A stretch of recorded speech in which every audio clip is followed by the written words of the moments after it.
Sup folks, my name's Deadman, and today we got one of the most somehow underrated and overrated at the exact same time TMNT series of all time. Like, come on, be real with me here. How the Sam Hill is literally every other series beloved by all. Mutant Mayhem's not even out yet, but this one's like split right down the middle. Well, we'll get into it. Let's get it started. Mikey, ninja mode.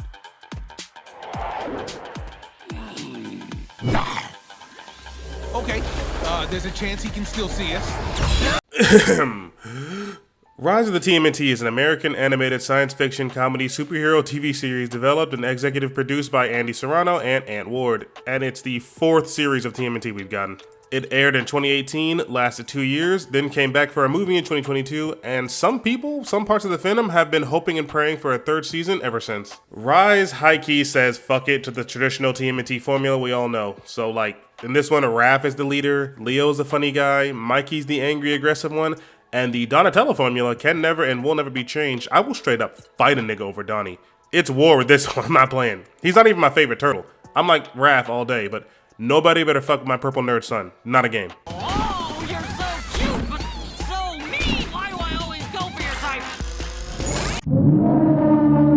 The hell was I talking about again? Alright, so in this one, instead of Splinter training the turtles in the ninja way, he's more of a laid-back, stereotypical Asian dad. Like, cranky, lazy, and talks exactly like a man who has been stuck raising 4 Blasian boys by his goddamn self would sound. You gotta let us watch TV. We'll do anything. Anything? That is more than something and just shy of everything. Go on. And because of Splinter's neglectfulness to raise and train this green team, being a ninja is the last thing they give a fuck about. Like, they're more worried about having fun, party, pizza, that sort of thing. And while this is disappointing, it does leave more wiggle room for like comedic situations and brotherly bonding, and you know, that's what we're all about. You know, I wish you guys would take a greater interest in my science. We're brothers, but sometimes it feels like we're just roommates. Donnie, if you don't cut it out with your middle child nonsense, I'm gonna shove your head in. I will say, as far as designs go in Rise, I was initially taken back by how completely different the turtles look. Like, what I got used to is the turtles looking relatively indistinguishable from one another, and that's why they wear the headbands. Like, that's how they tell each other apart, that's how other people tell them apart. Like, flashback, I remember being straight up angry when I saw the size difference between Donnie and the rest of the turtles in the Bayverse movies. Like, they did look pretty much the same, but Raph's shoulders are the size of Donnie's fucking head. Man's was a straight up walking fridge, and I really hated that shit when I first saw it. So imagine my surprise when I saw Raphael built like a 2-door fridge this go round. But if you're gonna make them look that different, changing the species of the turtles is 100% the best possible situation. That's the best thing they could have done. See, here we have Snapping Turtle, Big Ass Raph, Box Turtle Mikey, I think Red-Eared Slider for Leo, and by far the most interesting one is Soft Shell Turtle Donnie. Like, that is just genius. The purple dork actually has to wear different battle shells for different occasions because he doesn't have that level of defense his brothers does. That shit is just mwah, love it. And not just different sizes and different species, the Green Boys actually have completely different ages in this go round. Like, they were all different, not the same age when the mutation started. Like, Raph is the oldest and biggest at like 16 or 15, I believe. Leo and Donnie are the Disaster Twins at 14, and then Baby Boy Orange is 13. And this does give us some realistic and funny-ass sibling dynamics between them, and we just don't really get shit like this in any other series. Like, we've all seen the pressures of being made leader of his siblings by their master affect Leo all the time. And what about Mikey? He don't get a vote? There's only one vote that counts in this family. Mine. But what if the leader wasn't just dubbed the leader? What if they all lean on Raph and depend on him not just because Splinter said so, but because he's their older brother, he's their symbol of strength? Like, rock me one time, walk with me if you will. I might be biased because I have a fucking baker's dozen little sisters, but I feel Raphael's struggle in this series. He doesn't get any special training, he doesn't get any more experience or any extra lessons in most of the situations their brothers find themselves in than anyone else does, but he still has to figure it out. He doesn't get to be scared or clueless or give up, he simply has to pave the way for the rest of them. So when he finally has a breakdown in front of his brothers, finding themselves in a straight up impossible situation against the fucking devil himself, no lair, no magic, no weapons, no Splinter, no Draxum, no hope. He still has to find an answer that he just can't find, man. That shit just hits. Relax, big guy. What's going on? It's on me to get the team ready to save Dad and fight the Shredder, but I don't know how. On a much less sad note, we also get the Disaster Twins. The two of them going back and forth, purple versus blue, the cool one versus the nerd. It's always good, like, no matter what series it's in. And you know Mikey gotta be Mikey. Like, the good thing about Michelangelo in every goddamn series is that he always does shit nobody expects him to. Everyone's got something going for them as far as skill or certain aspects, and Mikey's usually just there to be funny. So his brothers often coddle him or reprimand him or never really give him any important shit to do. And you can definitely see this in Rise. Raphael was even against Mikey leaving the lair by himself for the first time. Like, think about that. Walk with me. Imagine your older sibling not letting you leave the house unsupervised until you were 15.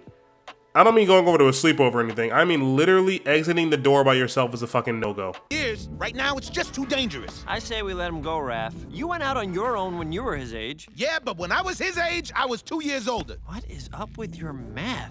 That's the shit that makes it satisfying as hell whenever Rise Mikey throws a bus or a freighter or a literal fucking skyscraper at people. Literally no one else could do it but him. And that's why we stand Mikey, people.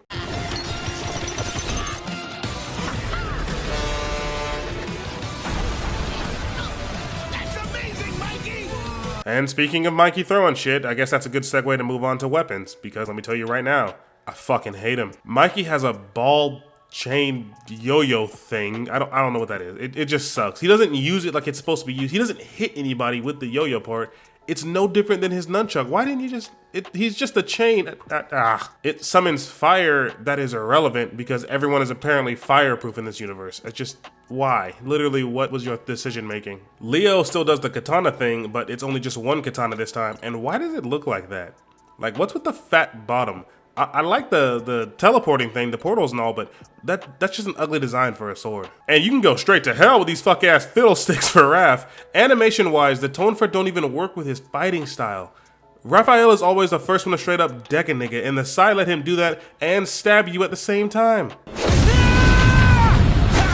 Like Rise Raph, I get it, no training, but Rise Raph doesn't even use these things the way they're supposed to be used. He just doesn't.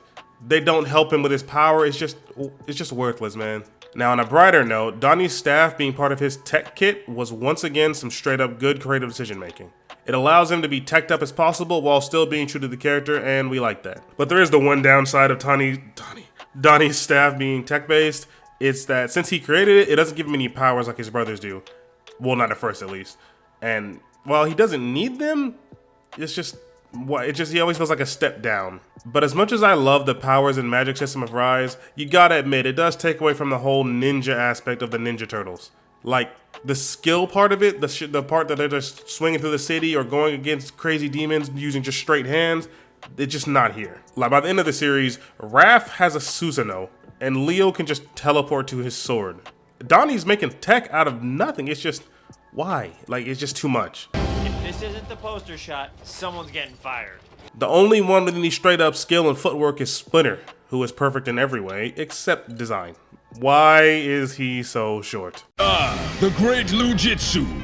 I guess the camera adds 5 feet.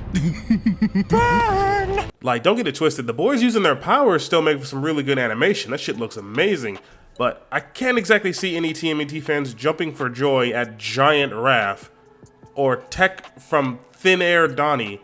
Mikey's good. Mikey's alright. I think I forgot to mention that as far as his later series powers go. It's just an unbreakable chain, and I don't care. Works for me. You know what has just now occurred to me? This review is getting too long, and I haven't even hit all the points I want to hit, maybe in a different one, but right now it's time for a final verdict. Rise of the TMNT is a lot to chew on getting into, but its charm will sneak up on you before you realize. Between Big Brother Raph, Autistic Donnie, Gay Leo, and Baby Boy Baby. Oh, and also Nigga April. I forgot to talk about her. That's how I got into this, by the way. Somebody told me April was black. That's all. Sold. But every episode has at least one good joke. But, like, it doesn't come without its flaws. Godlike animation does not make up for basic-ass story writing. You know how I feel about Demon Slayer. It's the exact same principle. But if you can move past the magic-based world, crazy-ass villains with dumb-ass names, random as fuck powers for everyone, reoccurring jokes that weren't funny the first time, and Redman being the leader in this one, I feel the need to add that again, then you will actually fucking love Rise of the TMNT. So much, in fact, that you will low-key go into Mutant Mayhem being a little bit of a hater. I know I will. King of the Dead signing off.